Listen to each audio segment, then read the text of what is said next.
Good morning, class 11.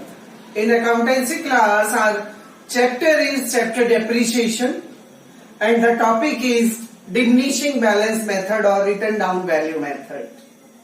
Students, इससे पहले हमने जो न्यूमेरिकल किए थे वो थे ओरिजिनल कॉस्ट मेथड के and in the original cost method in all the years depreciation is to be provided by the fixed rate.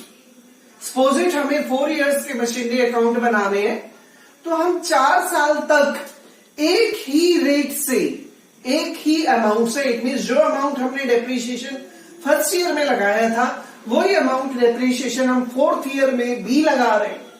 It mean जब हम एक ही अमाउंट से सभी सालों में डेप्रीशिएशन लगाते हैं तो वो मेथड कौन सा होता है? ओरिजिनल कॉस्ट मेथड, जिसको हम फिक्स इंस्टॉलमेंट मेथड भी बोलते हैं, right. But today's our topic is written down value method, right. Written down value method, the another name of written down value method is diminishing balance method. And in diminishing balance method, depreciation is provided on the balances. तो first year के end में जो हमारे पास balance आएगा next year हम उसी balance के ऊपर ही फिक्स्ड परसेंटेज की रेट से डेप्रीशिएशन लगाएंगे. That is a diminishing balance method. So let us understand the diminishing balance method with an example, and here is the example number 9, and the statement of example number 9 is Alpine trader purchased a machine on 1st April 2015 at a cost of 8,000 and spent 2,000 on its installation. Firm right of depreciation at 10% per annum, and we have to maintain the machinery account of 4 years. Alpine limited ने 8,000 की machinery by की 1 अप्रैल 2015 को, 2,000 उसके ऊपर expenditure किया और 10% per annum की rate से रिटर्न डाउन वैल्यू मेथड से हमें 4 इयर्स के मशीनरी अकाउंट बनाना है. So first of all we have to draw the format of machinery account and the format is date, particulars, amount in the debit side and date, particulars, amount in the credit side. It means this is the left hand side debit side and right hand side credit side. Now we have to show the machinery account. First of all, Alpine Limited ने purchase कब की machinery? 2015 को. Purchase will be entered in the debit side. April 1, 2015 to bank account machinery purchase with rupees 8,000. Then April 1, 2015 to bank account machinery purchase with 2,000 and the total value of the machinery is 10,000.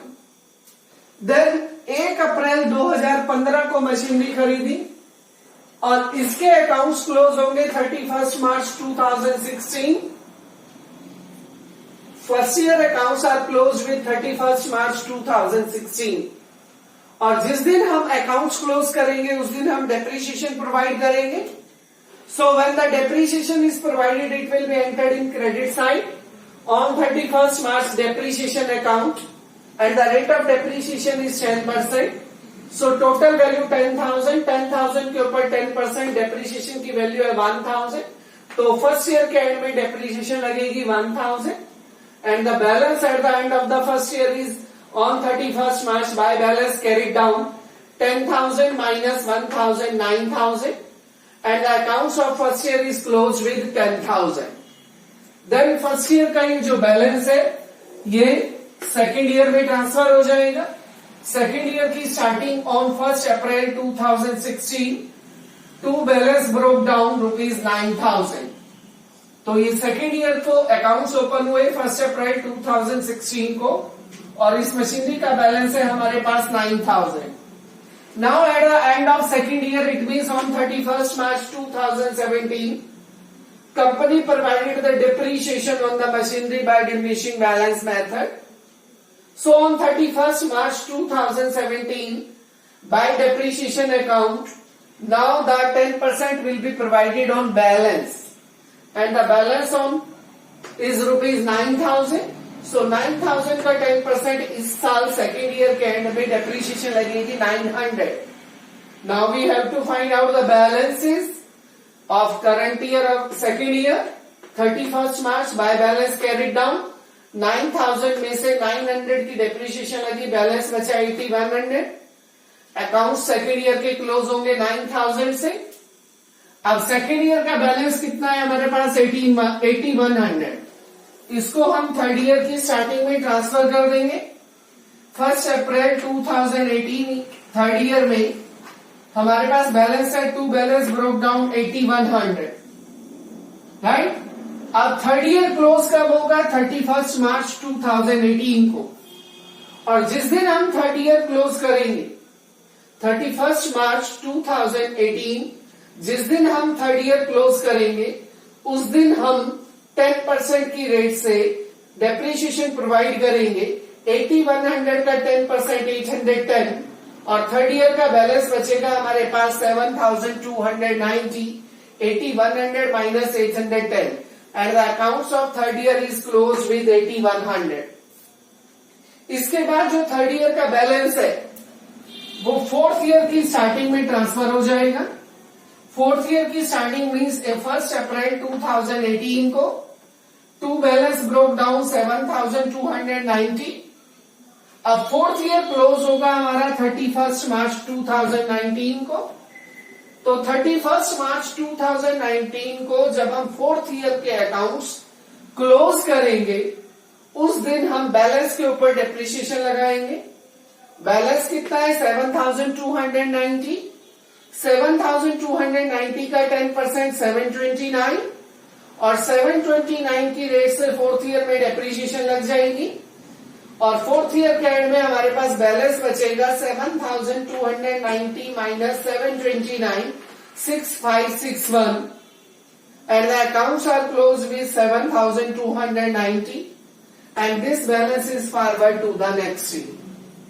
So student, this was the written down value method in which हर साल देखो अलग अलग rate से depreciation लग रही है।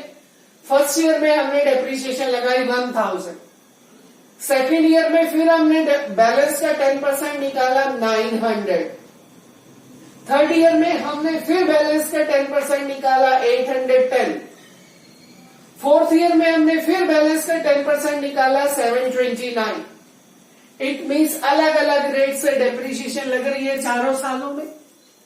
इस method को हम क्या बोलते हैं, रिटर्न डाउन वैल्यू मेथड या डिमिनिशिंग बैलेंस मेथड, जिसमें हम बैलेंस के ऊपर परसेंटेज लगाते हैं और हर साल डिफरेंट अमाउंट से हम डेप्रिसिएशन प्रोवाइड करते हैं।